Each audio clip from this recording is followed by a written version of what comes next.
This is Courtney Nebeker with Utah Public Radio, and we're here with Chris Haynes of the Soul Foundation. Chris, what does SOUL stand for? Soul is SOL, no U in there, though we are talking about people's souls. SOL stands for the Sobriety Optimization League. So what do you guys do? We are a foundation, and our goal is to provide treatment funding for people who do not have that option regarding addiction treatment.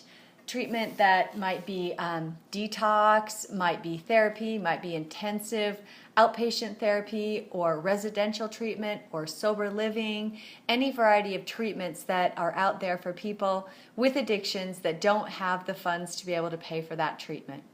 That's cool. So what's your guys' background? Well, our background is we're a group of people that have a connection one way or another to the addictive community, whether it's a relative, a family member, a friend, a family member, or one of the gentlemen actually is in the treatment community. He actually tries to work in the therapeutic environment to help addicts overcome this terrible, terrible disease. But all of us have a connection to the disease of addiction. We realize that it's a disease of the brain, that once a person has an addiction, the brain is changed permanently. So they need to work on treatment that will be lifelong lasting, something like a diabetic. A diabetic, once they're diagnosed with diabetes, they know that it's not going away. It needs to be addressed daily, as does the addiction to a psychoactive substance. So we all realize that, and as part of that, we realize that many insurance companies are unwilling to pay for this, and that there are tons of people out there that don't have an opportunity to get this treatment. Oh, all right. So as you mentioned earlier,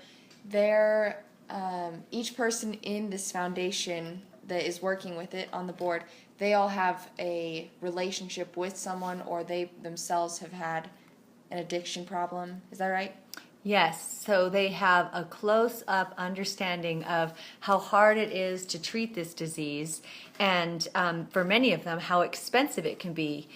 We see that people can be treated at the top of the end, where you have enough money for anywhere from $5,000 to $10,000 a month for treatment when it's inpatient, to nothing in between, down to the next way you can get treatment is to be sent to prison or jail, because they do have treatment for services in prison or jail. And so our foundation is trying to address that middle road of America, where there are so many people with addictions that could maybe afford $2,000 a month if someone was helping them, or $3,000 a month. So our foundation raises funds to help with these costs, and then we also work with the facilities that the treatment center that someone may be needing to go into. We work with them to get them a lower price, so that people in the middle don't there are people actually out there that sell their cars, sell their houses, turn in all their life insurance, trying to help a loved one that's suffering from addiction. So what are some of the other challenges for people who have addictions that you guys help out with? Well, the challenges basically are finding the funding. It's just really, really hard to find funds when the standard for treatment is 90 days. 90 days at an average facility would be $8,000 a month. That would be $24,000. It's asked for upfront, because part of the process of a recovery process is relapsing. And if someone relapses, they have to leave the facility and start over again. And so it's the biggest challenge is finding funds and finding facilities that people can afford. And that's what we're all about, is finding funds and facilities that we can connect people that can't afford it. Currently, we do have our first candidate is actually in a sober living environment right now, and we are paying for that. He otherwise could not afford it.